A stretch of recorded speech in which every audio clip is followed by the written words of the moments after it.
사람이 산다는 것이 무엇일까? 조금만 생각을 하는 사람이라면 이런 생각을 안 해볼 수가 없습니다. 이렇게 목숨이 붙어 있는 것 중요하지만 목숨만 붙어 있는 것이 과연 사는 것일까? 심한 고생을 하는 분들은 자기도 모르게 야, 이게 사는 것이냐? 이게 사람이 사는 것이냐? 이런 말씀을 하는데 그 사람은 무엇이 사는 것이라고 생각해서 그렇게 말씀하실까? 그러면 과연 고생 안 하고 배부르고 돈 많은 사람들은 산다는 게 무엇인지 알고 살까?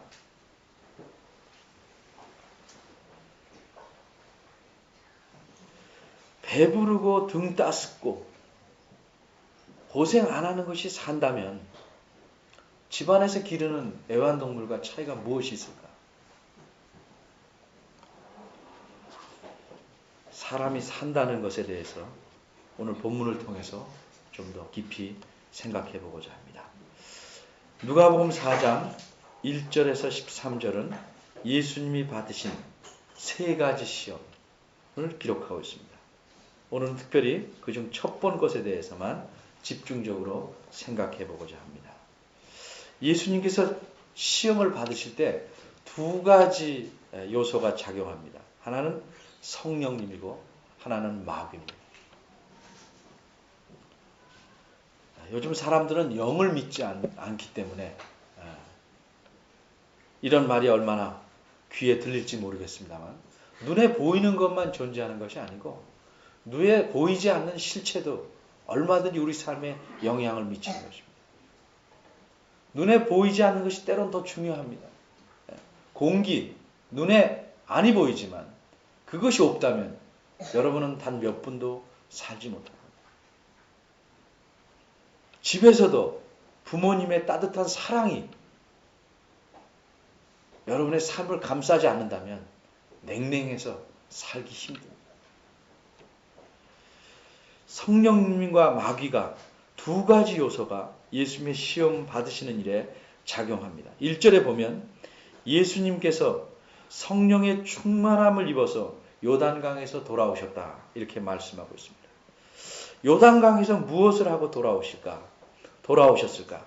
3장 21절과 22절을 보면 모든 백성들이 요단강에서 세례를 받으실 때 예수님도 세례 주는 사람 요한에게 세례를 받으셨습니다. 예수님이 30여 년간 태어나서 계시다가 이제 비로소 공적인 일을 하시게 됩니다.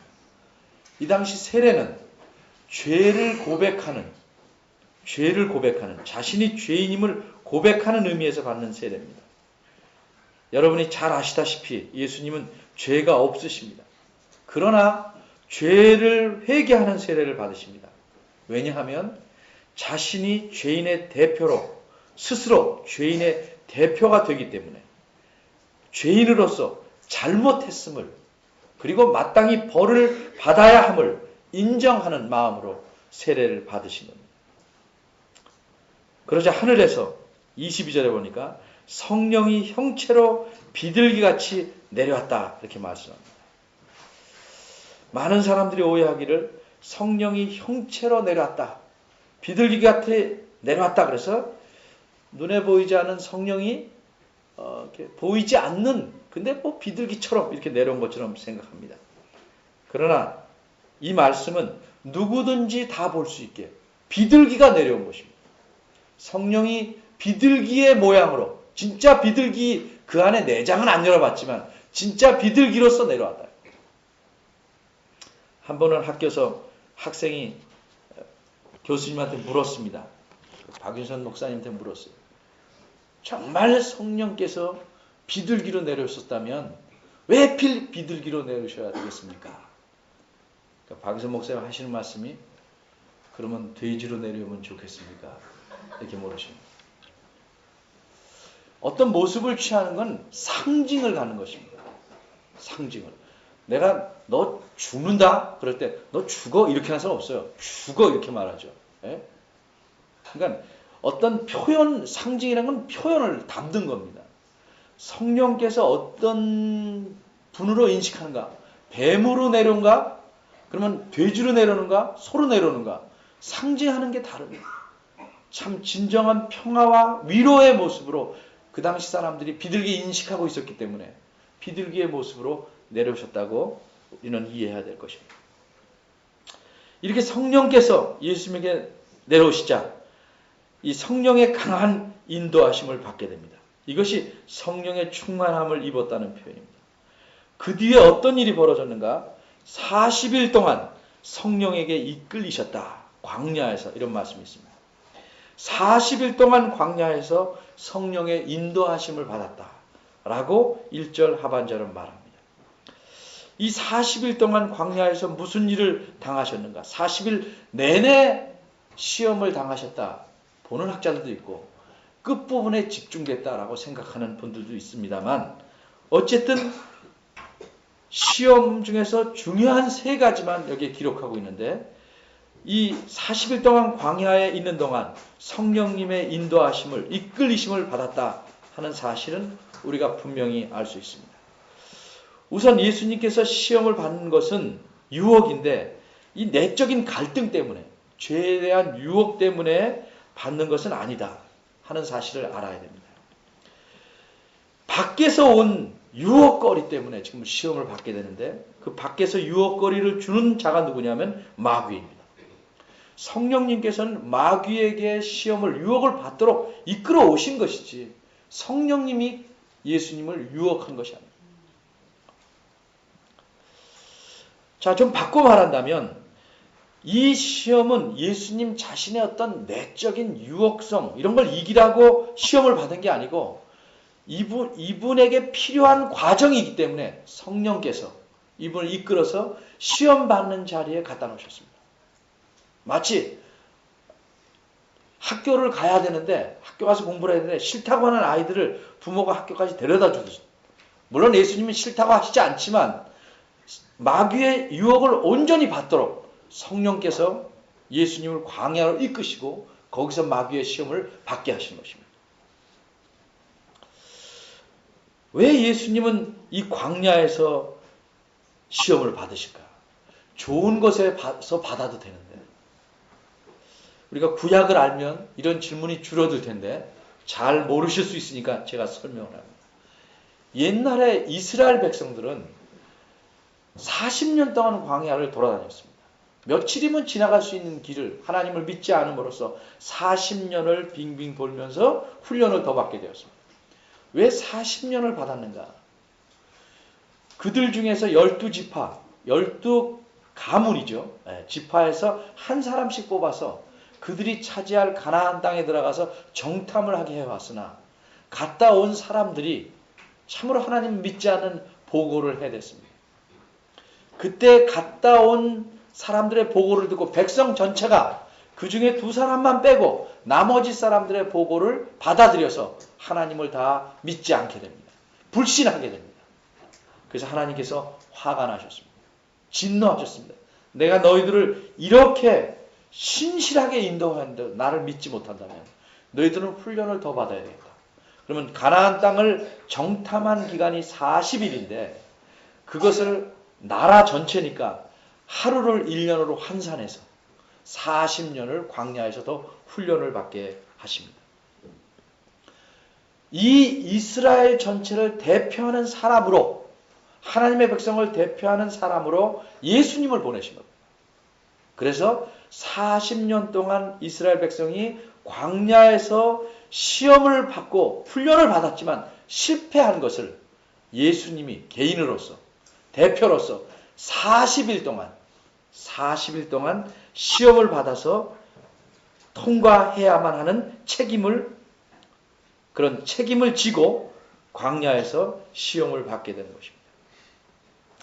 아주 옛날에 사람을 처음 만드실 때 하나님께서 아담과 하와를 지으셨는데 그때 하나님께서 그렇게 함께 사는 에덴 동산에서 좋은 동산에서 사탄이 뱀을 이용해서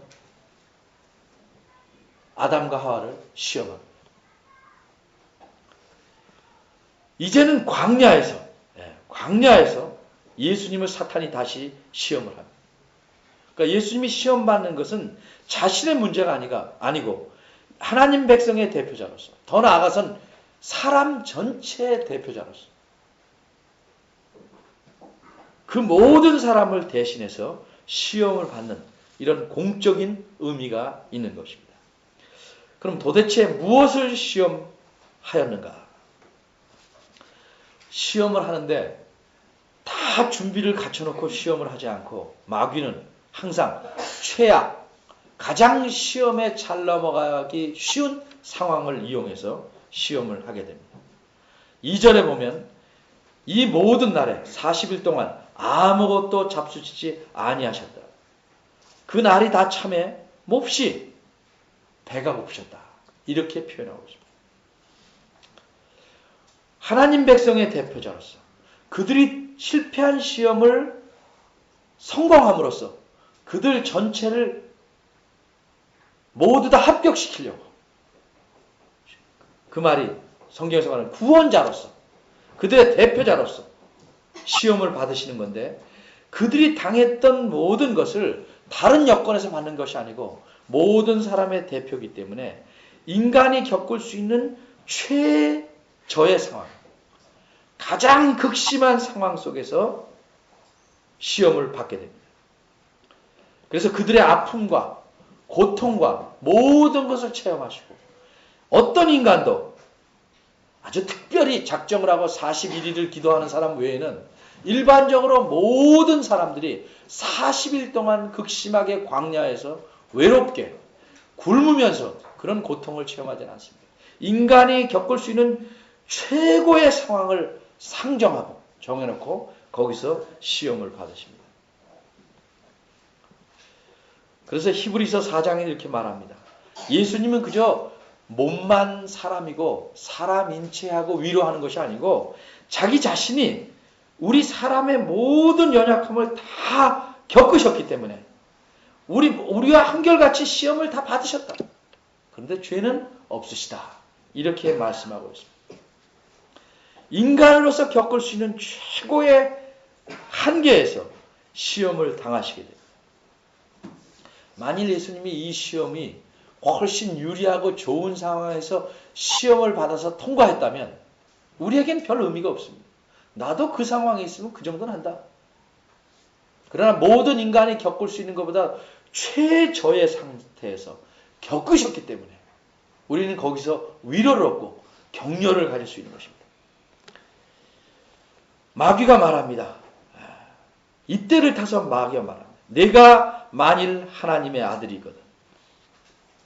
왜 이 말을 유독 끄집어냈냐면 세례받고 물에서 나오실 때 하늘에서 소리가 났습니다. 너는 내 사랑하는 아들이라. 내가 너를 기뻐하노라. 그 말을 갖고 물고 늘어집니다. 내가 과연 하나님의 사랑하는 아들이라면 이렇게 배고플 수 있는, 이렇게 외로움에 처하고 40일 동안 줄이고 극한 상황에 있냐? 먹는 게 뭐가 죄냐? 이 돌을 가지고 너한테 그런 능력이 충분히 있으니까 이 돌을 떡으로 만들어서 먹어라.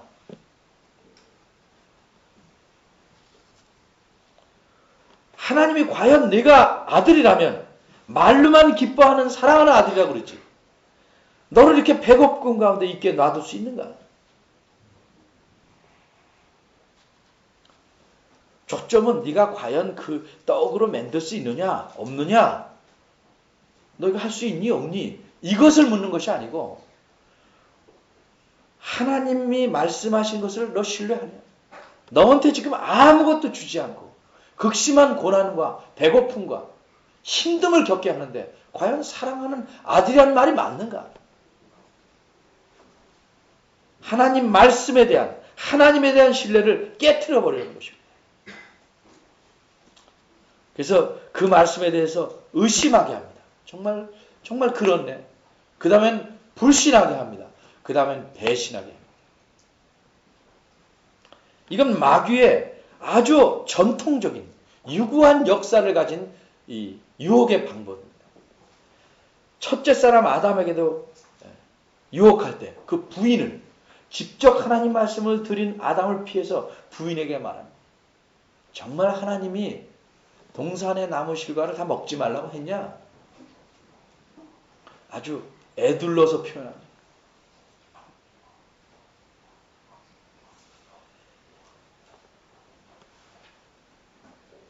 나무 하나만 먹지 말라고 하는데 만지지도 말라 했다.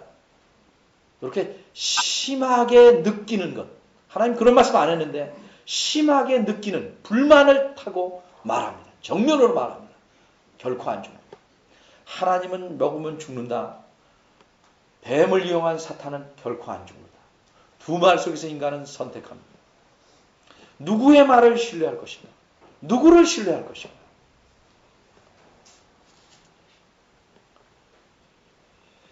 이 마귀는 예수님께서 십자가에 달리실 때도 여러 사람들의 마음속에서 예수님을 시험하는 말을 하게 합니다. 군병들도 대제사장들도 바리새인들도 서기관들도 거기 둘러선 백성들과 관원들도 다 말합니다. 내가 정말 하나님의 아들이냐? 그럼 십자가에서 내려라. 내가 정말 그리스도냐? 남은 구원한다고 그러지만 너나 구원해라. 내가 그리스도라면 하나님이 그렇게 십자가에 맞게 내버려 두겠냐? 너 내려와 봐라. 그러면 우리가 믿겠다. 이게 시험의 핵심입니다.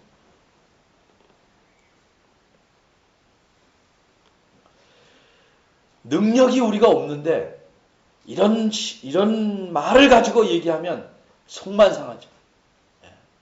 어떻게 해서 좀 보여주고 싶은데. 근데 능력이 있는 자는 그걸 참기가 더 힘든 거예요. 하나님 말씀을 신뢰하느냐, 내 능력을 보여서 과연 내가 이러함을 드러내야 된다.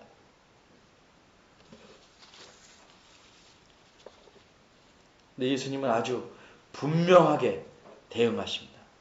예수님은 구약에 하나님 말씀에 대한 신뢰를 지금 갉아먹으려고 시험하는 것이니까 하나님 말씀을 갖고 대응합니다. 이 말씀은 신명기 8장 3절의 말씀을 옛날에 이스라엘 백성에게 하신 말씀을 인용해요.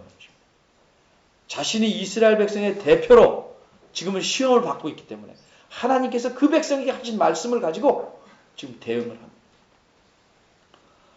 근데 마태복음에서는 이 말씀 전체가 나와 있지만 누가복음에서는 한 부분만 나와 있습니다. 성경이 이렇게 하는 이유는 그 내용을 다 알기 때문에 한 부분만 써도 내용 전체가 떠오르는 겁니다. 옛날에 그 코미디에서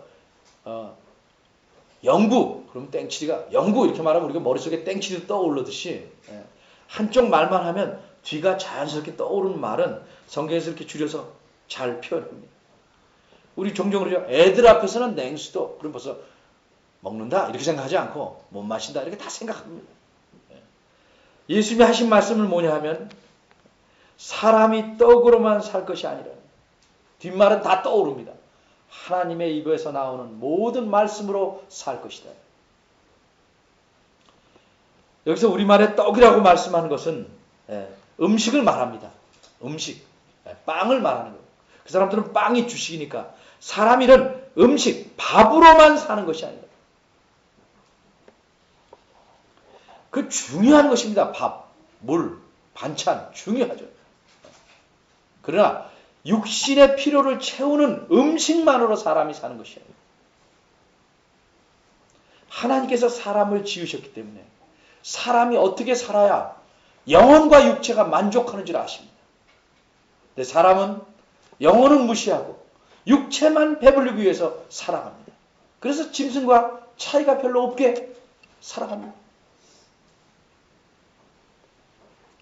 사람은 무엇으로 사는가? 하나님의 입에서 나오는 모든 말씀으로 살아가는 것이다. 하나님은 거짓말 하시지 않습니다. 하나님은 신실하십니다. 하나님의 입에서 나오는 모든 말씀으로 산다는 것은 하나님 말씀을 의지하고 신뢰하고 살아가는 것이다 라는 뜻입니다. 이렇게 하나님 말씀을 신뢰하고 하나님을 의지하고 살도록 하기 위해서 이스라엘 백성들을 훈련시켰습니다. 아무것도 얻을 수 없는 광야에서 먹고 살게 하셨습니다. 지난주에 말씀한 대로 하루에 드는 그 식량의 분량이 그렇게 어마어마한데도, 장작물 이런 거 어마어마한데도 하늘에서 만나, 그들이 알지 못하고 조상들도 알지 못하는, 사람이 알지 못하는 만나라는 음식을 보내서 먹게 하시고, 그 수많은 사람들을 반석에서 물이 나와서 먹이시고, 그런데 이 사람들은 하나님을 의지하는 법을 배우기는커녕 당장 먹을 것이 떨어지면 원망과 불평을 늘어놓습니다. 그래서 결국 배불리 먹었지만 그들은 죽을 수밖에 없었습니다. 때로는 고기가 이 사이에 끼었을 때도 하나님이 심판하십니다. 채 넘기지도 못했을 때 그들의 원망 때문에 그들을 심판하십니다. 그들은 40년 동안 광야에서 걸어도 발도 부르트지 않는 기적을 경험했고, 의복도 헤어지지 않는 기적을 경험했습니다. 그런데도 이들은 모든 것이 하나님의 의지에서 하나님을 믿고 하나님 말씀을 신뢰하고 하나님을 의지하고 살아야 되는 것을 배우지 못하고 자신의 배를 불리는 것으로서 만족하고 살려고, 스스로 짐승과 같은 삶을 살려고 자처했습니다. 그래서 그들은 다 망하고 말았습니다. 사람은 어떻게 사는 것인가? 간단합니다. 예수님을 믿어야 사람답게 살 수 있는 것입니다. 그런데 참 불행한 것은 예수님을 믿고도 전과 같은 방식으로 살려고 한다 이 말이죠. 그러니까 예수 믿는 것과 믿지 않는 것의 차이를 거의 느끼지 못합니다. 스스로 느끼지 못합니다. 남들도 보고 알 수가 없습니다. 우리가 물속에 들어가려면, 깊은 물에 들어가려면 자기 폐활량을 믿고 들어갈 수 없습니다. 들어가야 몇 분 못 버티고 나옵니다. 산소 마스크를 끼고, 산소 뭐 하여튼 탱크를 들든지 끼고 들어가요. 예수님을 믿는 것은 새로운 방식으로 사는 것입니다. 여러분, 배불리만 먹고 살려면 굳이 예수님 믿지 않아도 됩니다. 여러분이 근면하시면, 여러분이 부지런하시면 여러분 배불리 먹고 살 수 있습니다. 예수 안 믿는 사람들 배부르고 우리가 보기에 경제적으로 잘 사는 사람 굉장히 많습니다.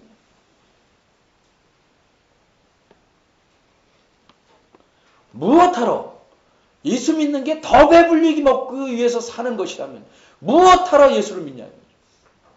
단지 그게 목표라요. 그렇게 배만 채우고 먹으면 나중에 영원히 가난해집니다. 삶에 대한 허무, 무가치함 이런 것으로 가득 찹니다. 정말 삶에 대한 희열, 기쁨, 하나님의 선하심, 인자하심은 맛볼 수가 없습니다. 냉장고에 모든 것이 다 들어있습니다. 집안 분위기가 냉랭하면 혼자 끄매먹고 다하고 배는 부르지만 영 사는 맛 안 납니다. 부부싸움들 가끔 하시죠? 하고 나서 그거 며칠 견딜 수 있을 것 같아요? 아주 사는 맛이 없습니다. 먹을 거 다 있는데도 사는 맛이 없습니다.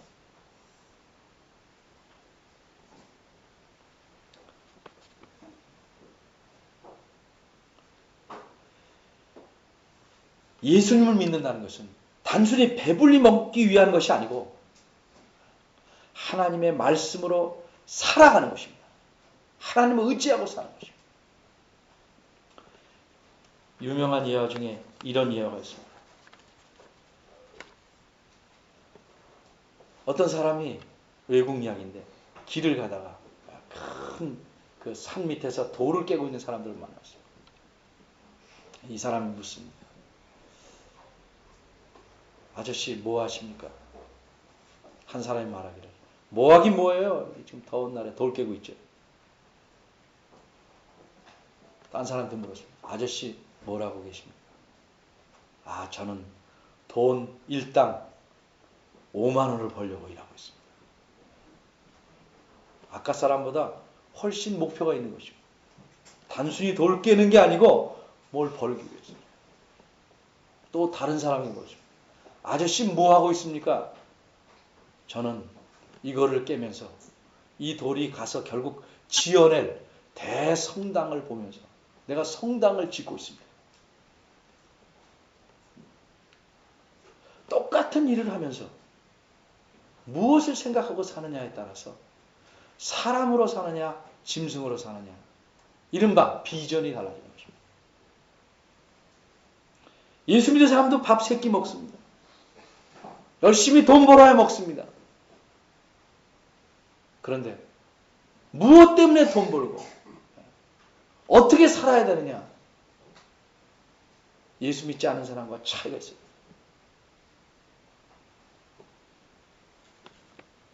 예수 믿는 사람에게는 성경이 말씀하기를 하나님의 말씀하시기를 하나님이 늘 함께 하시다고. 그럼 하나님이 함께하는 사람은 마귀가 유혹하지 않는가? 늘 유혹합니다. 예수님은 그 안에서 유혹에 뭐가 생기지 않으셨겠지만 우리는 늘 그 안에서 생깁니다. 모든 상황에 부딪힐 때마다 하나님 말씀대로 살려고 권하는 성령님의 감동하심과 양심을 통해서 역사하는 그런 양심의 소리가 있을 수 있고 한쪽에서는 아니다. 두 가지의 갈등에 늘 부딪힙니다. 우리가 해야 될 일은 예수를 잘 믿으면 모든 게 저절로 결정되는 게 아니고 이 두 갈등 속에서 선택해야 돼요. 하나님 말씀을 의지해서 산다는 사람은 성령 하나님의 하나님 말씀의 뜻에 맞게 인도하는 것을 선택해야 돼요.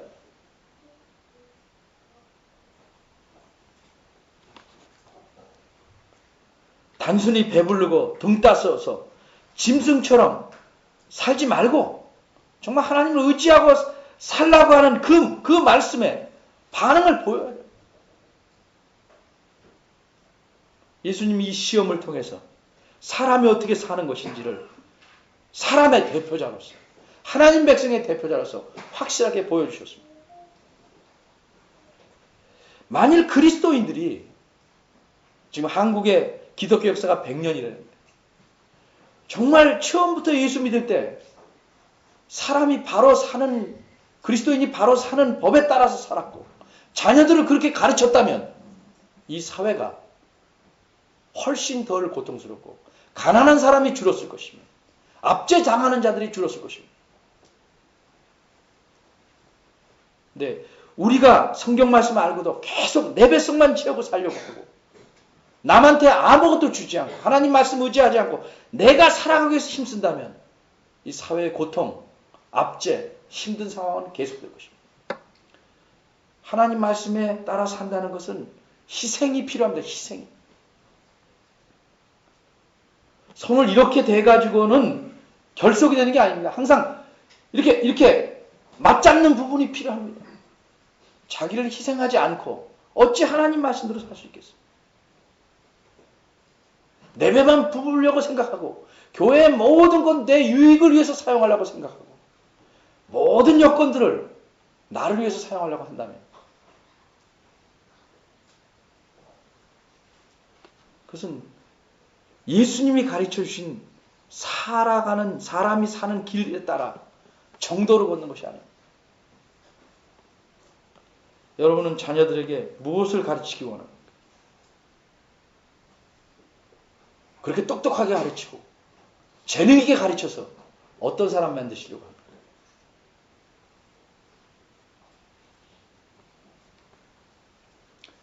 이런 말이 있습니다. 여러분 콤파스로 원을 그려봅시다. 콤파스로 원을 그리려면 그 뾰족 나온 것을 가운데 고정시키지 않으면 원을 못 그립니다. 절대. 그냥 삐뚤삐뚤하고 말죠. 그 원을 제대로 그리려면 가운데 이렇게 딱 짚고 싹 돌려야 제대로 돌아가요. 그 삶의 중심이 어디 있느냐가 여러분의 삶이 아름다우냐 짐승 같으냐에 달려있는 것입니다. 배부름에 있다면 그는 원을 그리지 못합니다. 하나님의 말씀, 하나님을 의지하는데 그 중심을 둔다면 여러분의 삶은 가장 아름다운 삶이 될 것입니다. 이것이 사람의 살길, 그리스도인이 살아가는 길입니다. 기도하겠습니다.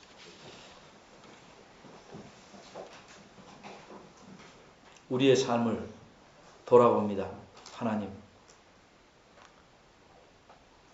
오랜 세월 예수님을 믿는다 하면서도 기본이 튼튼하지 못해서 늘 흔들립니다. 주님 용서하여 주시옵소서. 누구를 의지하고 사는지 돌아보게 하시옵소서. 주를 의지하고 주께서 채워주시면 다시 그 물건을 의지하는 대로 돌아가지 않는지 돌아보게 하시옵소서. 그래서 우리의 삶의 중심이 늘 하나님과 하나님의 말씀에 가 있어서 우리 삶이 하나님 보시기에 참 가치 있고 아름다운 삶, 하나님이 기뻐하시는 삶 되게 하시고, 이런 삶을 살아가는 가운데 때로는 어렵고 힘들더라도 하나님이 주시는 기쁨과 아름다움을 가득 누리며 감사하며 사는 저희들 되도록 은혜 주시옵소서. 이런 삶을 저희가 먼저 살며 자녀들에게 가르쳐서 이 교회가, 이 사회가 하나님으로 점점 가득 차는 사회 되도록, 그 일에 우리가 앞장설 수 있도록 저희들을 이끌어 주시옵소서. 예수님의 이름으로 기도합니다. 아멘.